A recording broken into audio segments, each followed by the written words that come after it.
up mga karurot? Nandito po tayo ngayon sa loob ng Clark Base. Magtatanong po tayo sa mga tropa natin dito kung magkakaroon ng World War III, kung anong mangyayari. Andito tayo, nakita natin si Sir dito. Ito yung tatanungin natin. Sir, good morning po. May kunting katanungan lang po. Tungkol po sa mga nangyayaring gera po ngayon sa Hamas sa Israel. Ano pong masasabi natin o kukomit natin sa mga ganung pangyayari?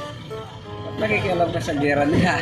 Oo nga pala, no. Sir, halimbawa magkaroon po ng World War III.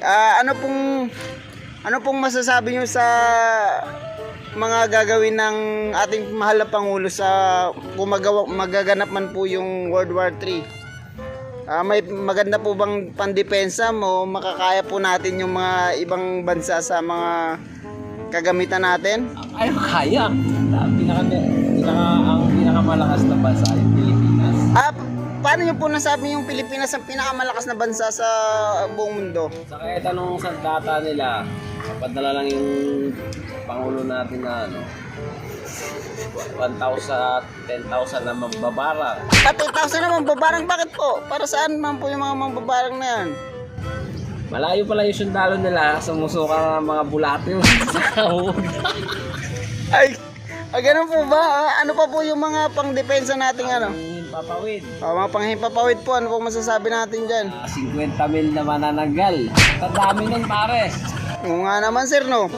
Kasi lang, umaga po yung lumilipad yung mga airplane nila sir, mga panghimpapawid nila Upgraded yung manananggal natin ngayon. Upgraded na po. Punta ka ng Sogo, kahit mainit. Manananggal. Ganun po. Matindi po talaga ang Pilipinas talaga, kaya hindi natin basta-basta. Tungkol naman po sa mga communication, ano po mga masasabi nyo sir? Sa communication, upgraded rin tayo. Upgrade? Paano nyo po nasabi na upgrade din tayo sir tungkol sa mga communication Nakakalang ko na mga 10,000 marites. Putsa.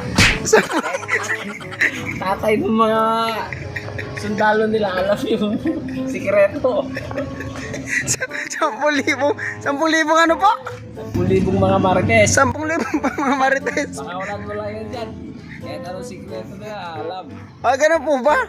Matindi po talaga. Yung mga pang ano po. Yung mga ibang bansa sa atin. Kaya po pala hindi nalulusob yung mga bansa ng bansa natin, no?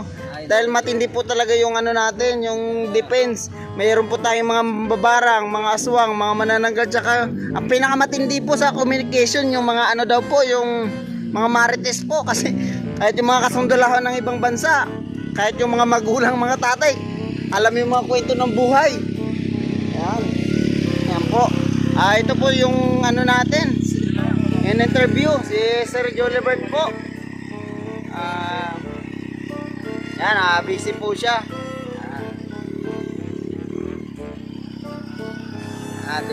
Ay sir, may isa pa po akong katanungan sir. Tungkol naman po sa ano sir, tungkol naman po sir sa mga pangdagat natin, mga pangdagat natin na mga pangdepensa sir. Pag magkaroon ng World War III, ano pong masasabi nyo sir?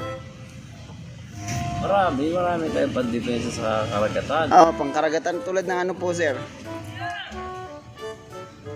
Punta ka ng Romblon. Romblon po. Andun yung pinakamarami nating submarine. Agis ka ng barya doon sa dagat. Hagis ng barya po. Sisiri ng mga badyaw yun, ang dami. Kaya po matindi po talaga pala yung ano natin, depensa, kaya hindi po talaga pala nalulusob, no? Oo nga, napapanood ko yun sa mga vlog ng ibang ano sir, yung hinahagis yung mga barya tapos sinisisid. Ang delikado po yung mga submarine ng ibang bansa. Human submarine. At hindi po talaga, may human submarine po talaga tayo sa kanila, mga technology. Hindi na po talaga pala natin kailangan ng ano, ng mga... Sabi lang yun. Matindi pa nga po talaga sir. Sige sir, salamat po sa interview sir, kasi ilalabas natin to para... Drone pa po pala sir, ang drone nga pala natin sir. Ito yung scientist na magaling na kilala kong scientist. Drone sir, sa drone. Einstein. Yan, yung sa drone. Magaling po. Siya yan. Magaling po sa drone. Sino po yan sir? Lagay mo natin. Sabihin. Ano yung sabihin? Sino sir? Kilala ni Albert Einstein. Ayun, siya po yun? Oo. Ay! Ay! Ay!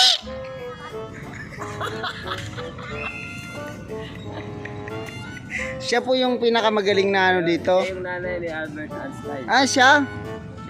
Bubuhay pa siya hanggang Oh, sige sir, thank you po sir sa ano, sa panayam natin ngayong araw na to. I-update po natin to. Salamat po sir. Okay. Kaharurot, na-interview na po natin si Sir Julibert sa mga pangdepensa natin para sa darating na World War III. Matindi po talaga pa yung mga pangdepensa ng Pilipinas, kaya po pala hindi tayo basta-basta nalulusob ng mga ibang bansa dahil natatakot po sila. Yan, tapos dito pa po sa Pilipinas yung mga matitindi po talagang mga human submarine. Mayroon po tayong mga human submarine dito. Yung mga communication naman po, tungkol sa communication, wala po silang sinabi kahit sa kanila. Yung sa atin daw po magpapakawala lang ng mga 600 na mga marites. Yan po. Okay, salamat mga kaharuro sa panonood.